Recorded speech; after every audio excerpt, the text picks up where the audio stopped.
Hi guys, thank you so much. My name is Robert John Torres. I'm a programmer here at Outfest, and it is my great pleasure to welcome you all to our first ever virtual edition of the festival.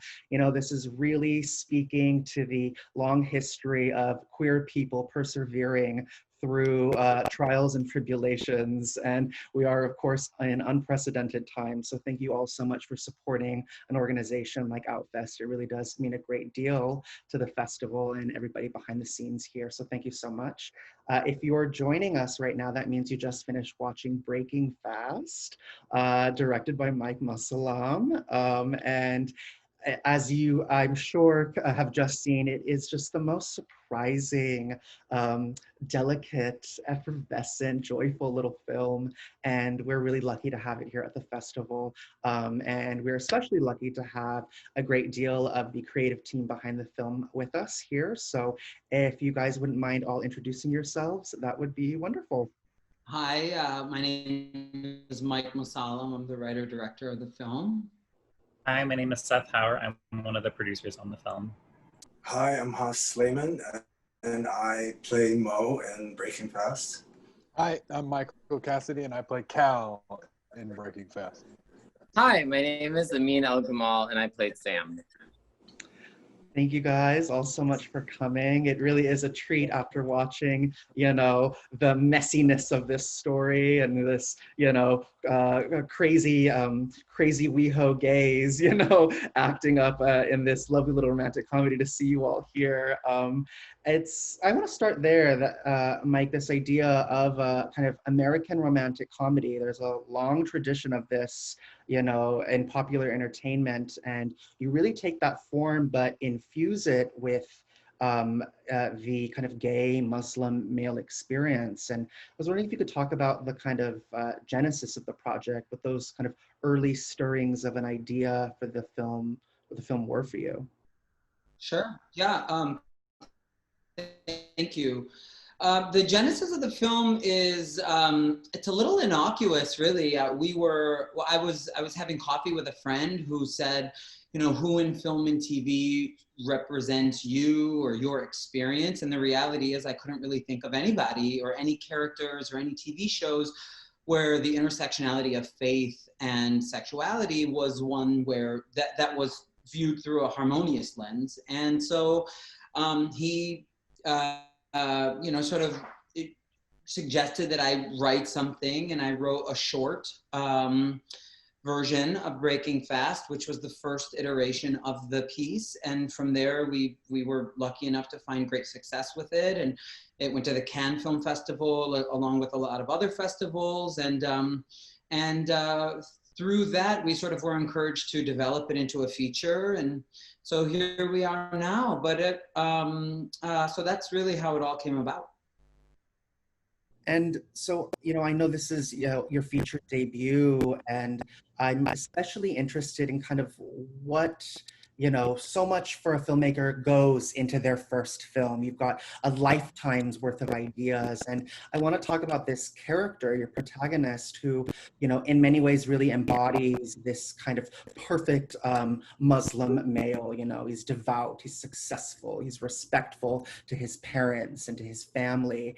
But that is intersected with the anxieties and the fears that come with being a gay male living in West Hollywood, and you know what that means to try and build and fuse those two lives. So can you talk about writing, Mo, and what you were hoping to explore here?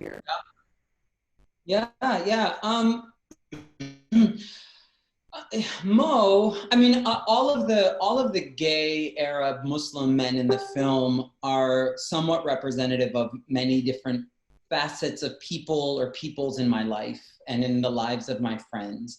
And they you know, being gay and Arab and Muslim is certainly not a monolith by any means. And that comes with a variety of different experiences. The closest to my own experience, while not being directly my own, is Mo. And that's because, thank God, and thank some very key people in my life, the the lens through which I'm able to live my life from a very privileged place is one where my faith and my sexuality are complementing one another. I mean, Mo in the film says, being gay has made me a better Muslim, and in so many ways that's very representative of my own experience, because being gay has inherently taught me empathy and taught me all of these sort of important guidelines for my life that are preached so clearly in my faith.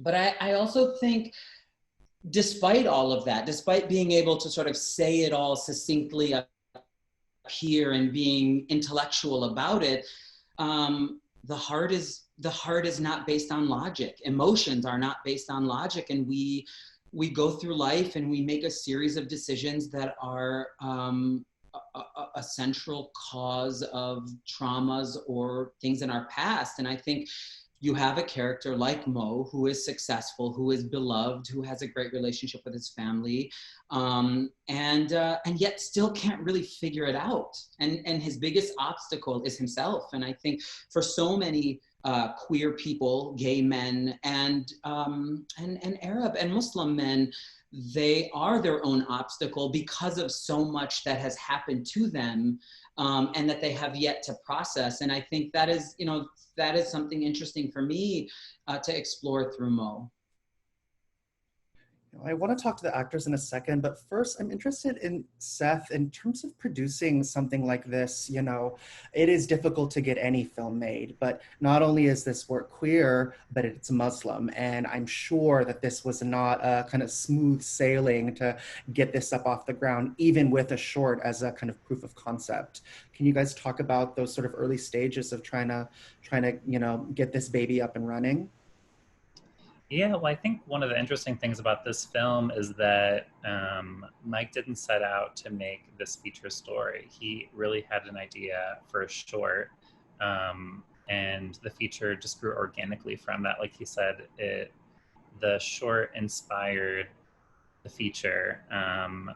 When we were going to all these film festivals, we were hearing audiences ask, we'd love to see more of what happens to Mo and Cal after their first night. And that's what gave us the idea to expand it. And we approached it as, what if we just did a continuation of Ramadan? And that kind of gave us the structure of the 30 dates and 30 iftars that they go through together. And we just complicated it a little bit.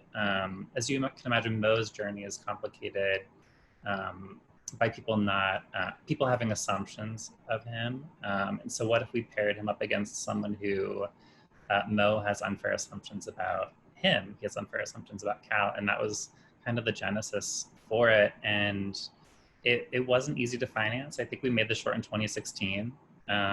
We met a lot of people on the film festival circuit, and financing really came down to appealing to people who were close to the content and close to the characters. That's where the financing arose from.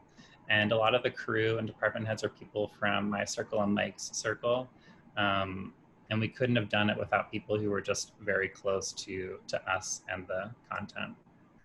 So I want to ask Haz, about this central performance, which is really just such excellent work. Like, the film lives or dies on whether we're rooting for him, we believe in him, we care about him. And not only are you able to mine these real emotional depths, but it's very funny. It's almost got like a slapstick quality to it. He's so awkward and endearing. That's Mike, yeah.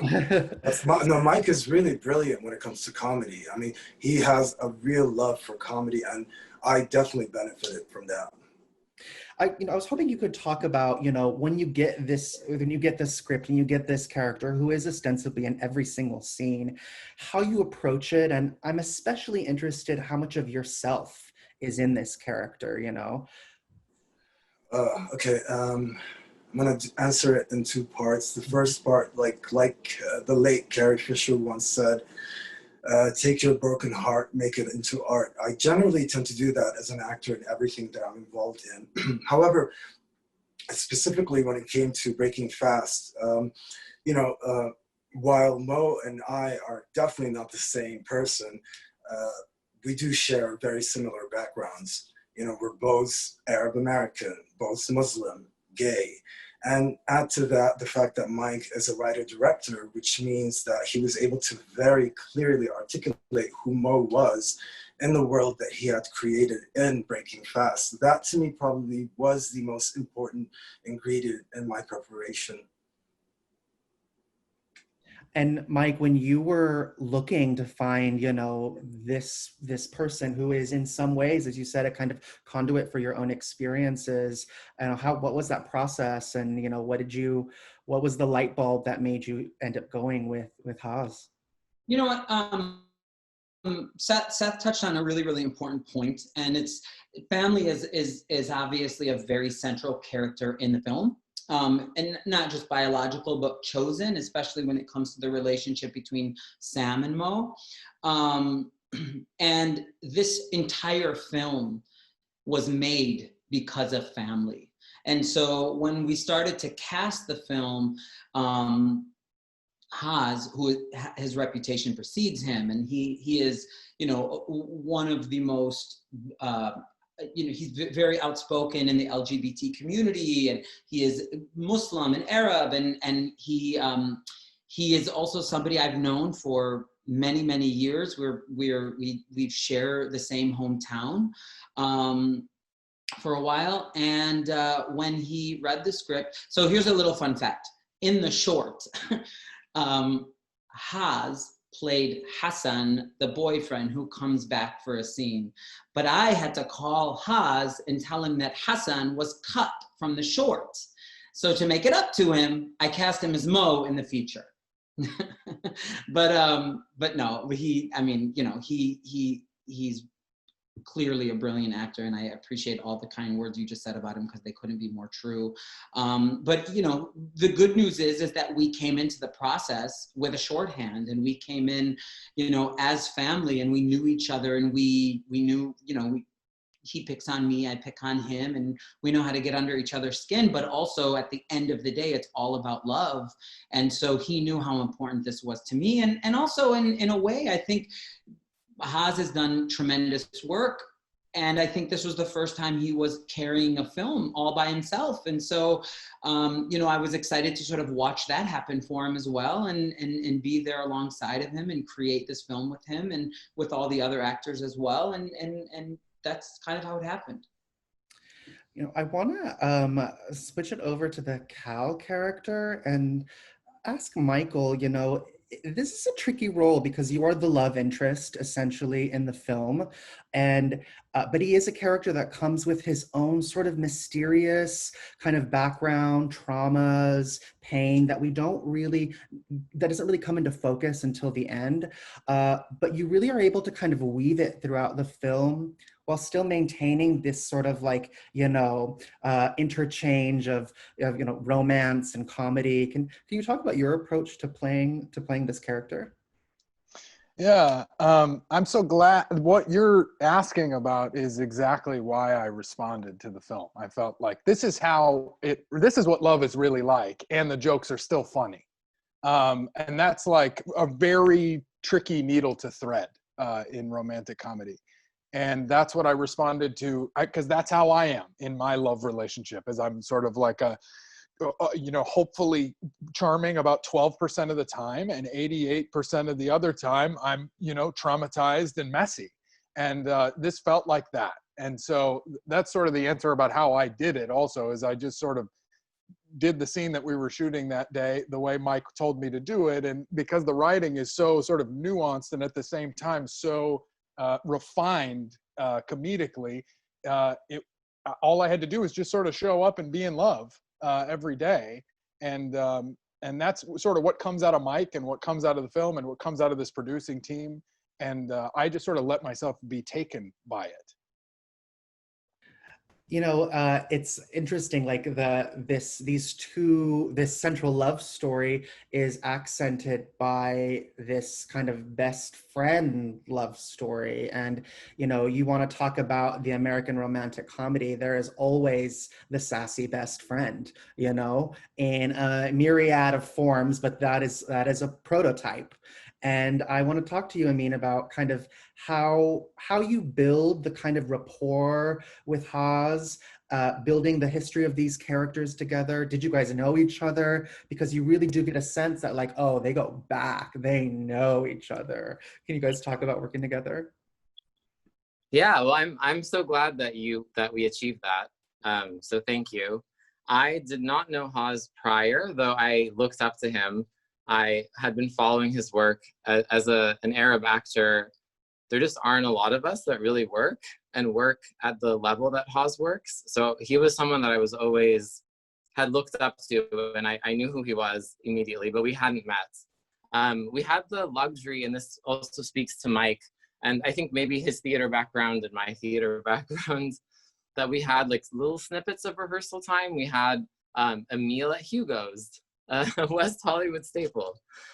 We actually went to the fitness class that I do very badly, that you see in the film. We went to, that's an actual class. I can't remember what it's called. I want to give it a shout out, but I don't know what it's called. I want to say like 300 degrees, but I don't think that makes sense. We actually took that class, and I think a lot of how that scene was filmed and how our characters interpreted those moves came from, you know, how we interacted in that class. And it was a bonding experience. It was really hard. I don't think either of us, I think we were both sore for days afterwards. Fitness. It's called 305 Fitness. 305 Fitness. Okay. It was like 300 degrees in there though. So that means that was really grueling, and you know, anyone would bond after that. We also have a similar background, and I think we have some shared experiences as Arab, Muslim, queer men in the US, and in pursuing acting, and the kind of roles that we face and the kind of moral quandaries that we have to go through as we decide what kind of work we want to take on. So there was a bit of an instant bond there. And then I have to give a lot of credit to Mike and the script, the writing and the direction. You know, it was very easy for me to understand what my role as Sam was in the bigger picture. And a lot of that is because Mike took a lot of care in the script. It felt very lived in. The relationship immediately felt lived in, almost like actor proof in a way. So it was really easy. I just had to get out of my own way. And Haas is such a great actor. He's an open channel. You just tune into the channel and you're connected, and you know, there you go.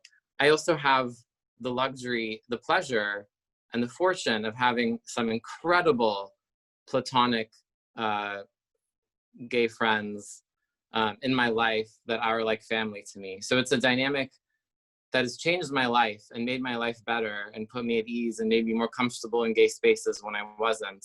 And it's a beautiful connection, and I try to bring that with me in the connection with Mo as well.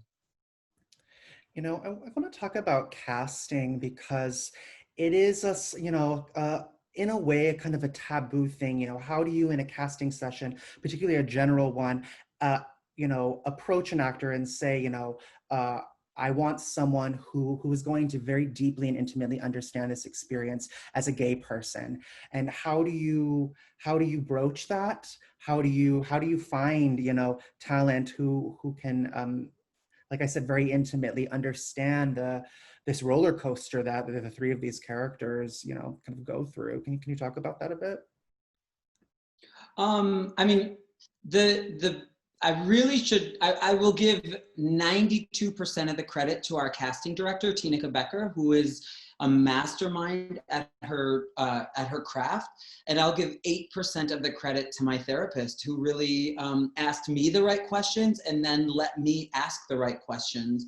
Because I think what you're describing is a never-ending battle of the mind, or as we would say, a jihad, like an actual jihad, because that's the truth, right? That's the struggle that, I think as queer men, as Arab queer men, as Arab Muslim queer men who are from this country and watch what happens in their mother countries or in their ethnic roots countries. And I think Amin said it best. I mean, the negotiations are constant.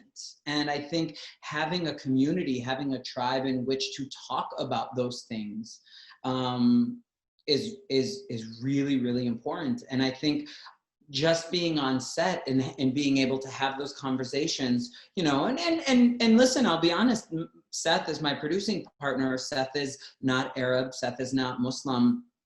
And we can talk about things and have a very shared experience, and sometimes have a very opposed experience, but there is universality in the themes of what we're saying as gay men. And that was a big help to me, especially when I was writing the script. You know, we can't talk about this movie without talking about, you know, it's breaking fast. Iftar, we have to talk about the food. This is in many ways like kind of food porn. And, you know, Michael, you are prepping a lot of it in the film. I was wondering if you guys could talk about how you decide what film and what scenes you're eating what. Who made this? Michael, did you make any of the food at all in preparation? I'll just really quickly stick my head in and say I did not prepare anything, and nearly cut my finger off the only time that I had a tool in my hand. We have to give a massive shout out to Ali Kubaisi and Open Sesame, which has a location in West Hollywood and also in Long Beach, who I just want the world to know donated all of the food that you see on screen to the film, came to set, styled it for us. In addition to that, one of our producers and my best friend, Sarah Bazzi, who is a phenomenal cook, who cooks the way that I know Arab women to cook, that I grew up eating, made some of the dishes and was right there to make sure art department knew exactly what was going on. But, you know, listen, the reality about food and Arabs is this: no food, bad reputation.